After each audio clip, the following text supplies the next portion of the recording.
knows the significance and importance of this building and what it contains.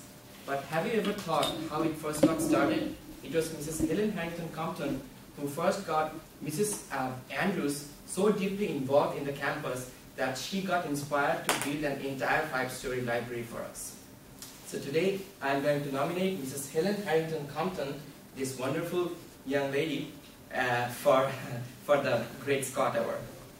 And before doing that, I'd like to thank our distinguished judges for being here and giving their precious time to the class. And in my research to nominate Mrs. Helen Harrington Compton for the award, I have found out so many things, so many accomplishments, so many achievements of her that I have to cut a lot of things of her achievements for my today's presentation. And she embodied the intrinsic values that we, the College of Worcester students, have, that the mission statement, the vision statement, and the core beliefs that we have. She embodied those deeply inside her. So in order to establish why Mrs. Helen Harrington Compton should be awarded the Great Scott Award, first I'm going to say what I think the most significant criteria for the award should be, and then I'm going to outline the qualities of Mrs. Helen Harrington Compton and how she meets the criteria to be a Great Scott. So what should be the 3 criteria for the Great Scott Award and why? First, the Great Scott has to be a leader who asks the right question. In the mission statement of the College of Worcester, it was stated that we are the independent thinkers with exceptional abilities. So the Great Scott has to ponder upon and perceive the issues that's going on in the campus and ask the questions and address the issues. The second criteria should reflect the vision statement of the College of Worcester. It was also stated in the vision statement that the students of College of Worcester are independent thinkers who are well prepared to seek solutions to significant problems. So the Great Scott has to be a proactive problem solver. And finally, the Great Scott has to embody the core beliefs of the College of Worcester. And that is, she has to be responsible not only towards her local community, but to the world beyond. Now, the first criteria. Now, how does Mrs. Compton meet this criteria? How she is the ultimate person who has asked the right questions, being a proactive problem solver, and just how she embodied the responsibility to her own community and far beyond it. The first criteria that I said, that the Great Scott has to be a leader who asks the right questions. Now, do we need, is it the proper time for us to have a library? Do we need an on-campus women dormitory? Do we need an auditorium? Worcester Inn, we need one, right? Is the women of the community playing the right role here? All these questions were posed by Mrs. Helen Harrington Compton, and it was stated in the biography of her written by Mrs. Catherine Compton in 1992. The second criteria that was stated is the Great Scott has to be a proactive problem solver. And Mrs. Compton was so energetic, and she was not only asked questions, she had tried to find the answers to solve the problems. And it was stated in her biography, and I quote, Mrs. Wilson Compton is on the board of almost every city welfare enterprises. She is brunette, dimpled, charming, and very popular. She talks rapidly and is filled with the dynamic energy that gets things accomplished. So she could get the things accomplished. She was from the Worcester Alumni Directory 2010. I have also found out that she was a member of the Board of Trustees of College of Worcester for 12 years from 1929 to 1940. And she was one of the most useful and creative member of the board.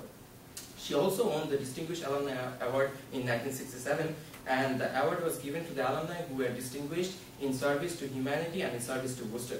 She was also a very important person to the Building and Ground Committee of College of Worcester. In her time, there were no women dorm in the campus, and she has started the construction of a on-campus women dorm in College of Worcester. She also collected a significant amount of money to build the Worcester Inn and an auditorium. As you know, we have a lot of traditions here at College of Worcester, from filling the arch with snow to IS Monday. Mrs. Compton has started one of the most significant traditions in College of Worcester. She has started this tradition called Color Day, and which celebrated the beautiful colors of the world for more than half a century. And she was the first crowned elected queen for the Color Day in 1911, and she also brought Mrs. Lou Hoover, wife of President Herbert Hoover, to celebrate the occasion. This point is more important for me because I live in Compton Hall, and it is Mrs. Compton who first initiated the construction of Compton Hall by giving the first $250,000. She also got involved Mr. Barton Babcock and Mrs. Andrews very deeply to the campus. The final criteria that I stated was the Great Scott has to be very much responsible towards the college community and the world beyond it. And Mrs. Compton was very much concerned about the community in the College of Worcester. But she was never scared to stretch her hand beyond the community in Worcester. She worked in Washington, D.C. as a political activist, and in 1932, she worked for Herbert Hoover's presidential campaign in Michigan. She had also worked for Women's Crusade of the Community Chest Drive, and because of her effort, the number of subscribers increased for that drive from only 1,500 to 100,000.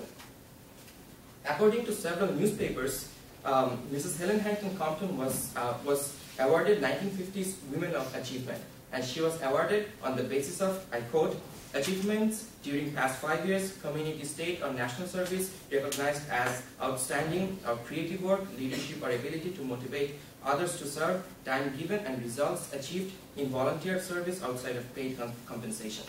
She was also a member of YWCA, and as a member, she coordinated a lot of overseas relief programs such as vitamins to China, seeds to Europe, and clothing to Central America. She was also a member of the State Tuberculosis Association and was appointed to work for the Cancer Committee.